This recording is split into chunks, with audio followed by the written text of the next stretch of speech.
Hello guys, I am Dr. Ngozi O, the founder of Health for Naija. Today I am at an exhibition about the women in medicine with Dr. Peju Simonya, my dear friend, physician and author. She's here today and she's going to tell us about this project. So let's get over to her. Thank you. So this is my Women in Medicine exhibit. This is something that actually started in 2015, believe it or not, and now this is kind of like a phase two. But I thought it would be wonderful to share stories about women physicians who had done a lot of amazing things, who had amazing life stories, and just inspire people. So for example, we have Elizabeth Blackwell, who was the first female physician in the United States of America. Believe it or not, when she applied to medical school, she applied to a school, and then the decision was that if even they were going to vote, the current students were going to vote, and if even one person voted against her coming in, they wouldn't accept her. Would you know it? The guys thought it was a joke. So they all voted to accept her because they thought it was a joke, and that's how she got accepted to medical school. Amazing. And that's how she became a doctor. Amazing. And so I have inspirational quotes from several of these women. And one quote from Elizabeth Blackwell is, "It's not easy to be a pioneer, but oh, it is fascinating. I would not trade one moment, even the worst moment, for all the riches in the world." How inspiring is that?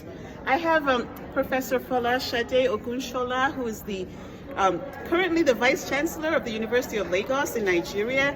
And at the time this picture was taken, she was the first female provost of the College of Medicine of the University of Lagos. And she says, let's see what she says.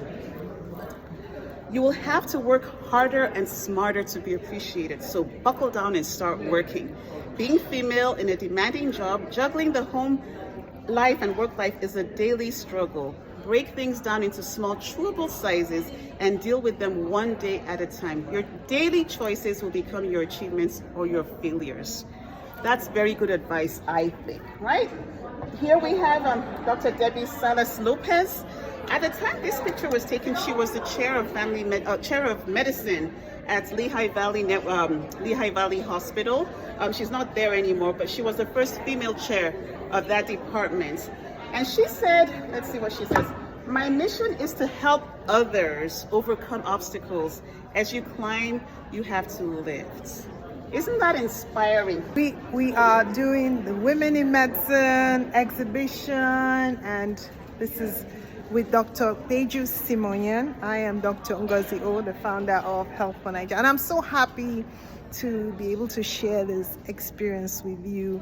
So I have Dr. Peju Simonya. She's a physician and author. She's going to be narrating this table display, which she has put together, that highlights women in medicine, the work of women in medicine. Thank you.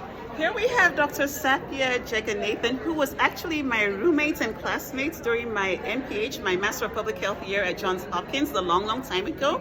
And Satya came from India just for that 1 year. She's a pediatrician and a neonatologist. Well, she went back to India and did a lot of wonderful things, and she's still doing wonderful things.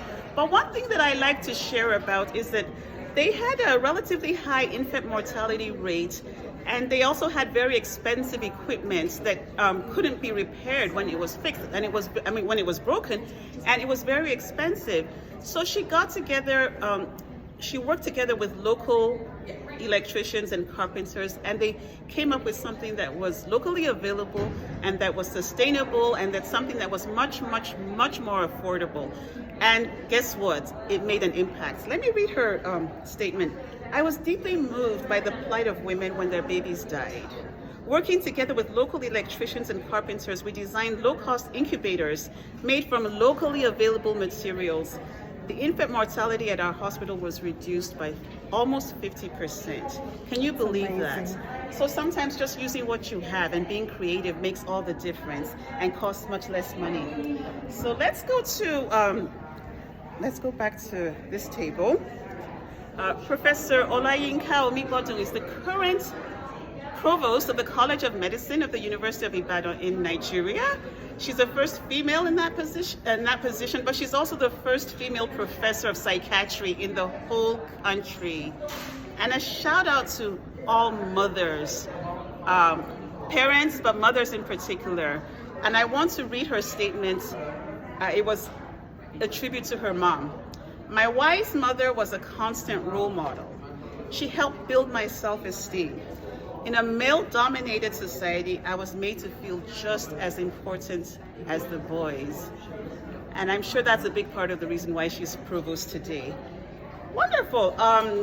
Do we have more time? Should we keep going? Yeah, I mean, I think this is really interesting, and I think it might inspire a girl somewhere, a woman somewhere to go into medicine.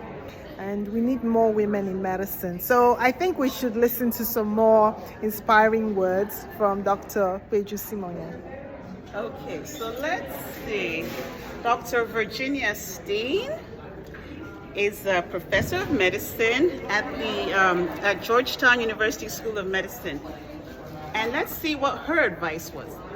In order to succeed and survive, find a focus.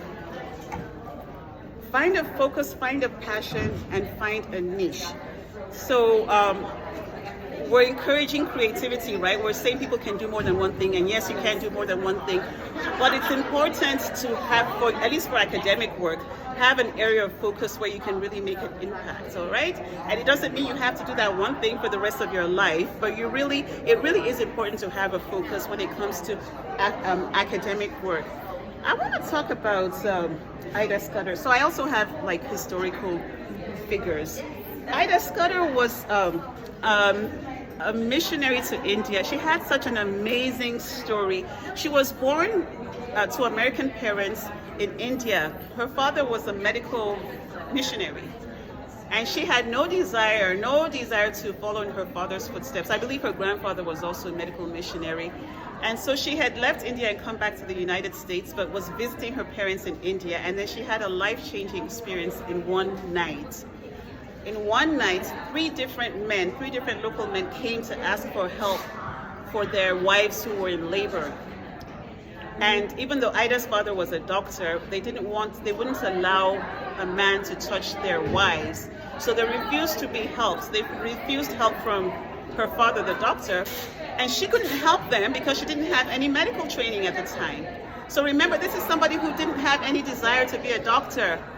Anyway, that experience made her, it was a life-changing experience for her. She prayed about it, she was in anguish. And so what happened? She just believed, she eventually took the experience as a, sorry, I missed an important part of the story. Mm-hmm. So the three men came to ask for help. She couldn't help them, and they wouldn't let her father, the doctor, help them. In that night, the three women died. Oh my goodness. Basically for lack of a female physician. And that is what led Ida to go and pray about what she was supposed to do, even though she didn't want to be a doctor. And so, let's read her quote here. Within the very touch of my hand were three young girls dying because there was no woman to help them. I spent much of the night in anguish and prayer. I did not want to spend my life in India. After much thought and prayer, I went to my father and mother and told them that I must go home and study medicine and come back to India to help such women. And that's exactly what she did.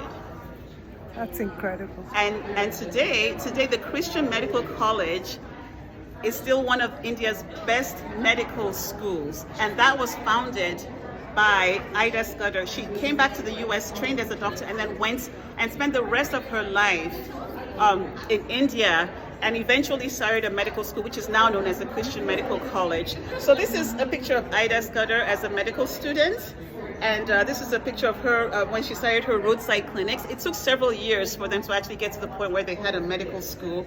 And yeah, some of her quotes: know your facts, count the cost. Money is not the most important thing. What you are building is not a medical school, it's the kingdom of God. She really saw this as a mission from God. We need those who can take up the torch and make Vellore Medical College one of the outstanding medical institutions today, and shall I say in the world. And that eventually became the Christian Medical College. And I actually got to visit them to visit that institution as a medical student in 2006, and I had a great experience. So talk about legacy, talk about leaving a legacy and making an impact. And that's why we need to tell these stories, so we can inspire young girls and women to go into medicine, to make a difference. And even if you're not going into medicine, whatever you are, you can make a difference in the world. Thank you. That was an amazing story, and I hope you got the message of how we can all add value to our communities and having that vision and being faithful. So I've enjoyed this listening, and I hope you have too. And please share with your friends. And thank you, and bye for now. Bye.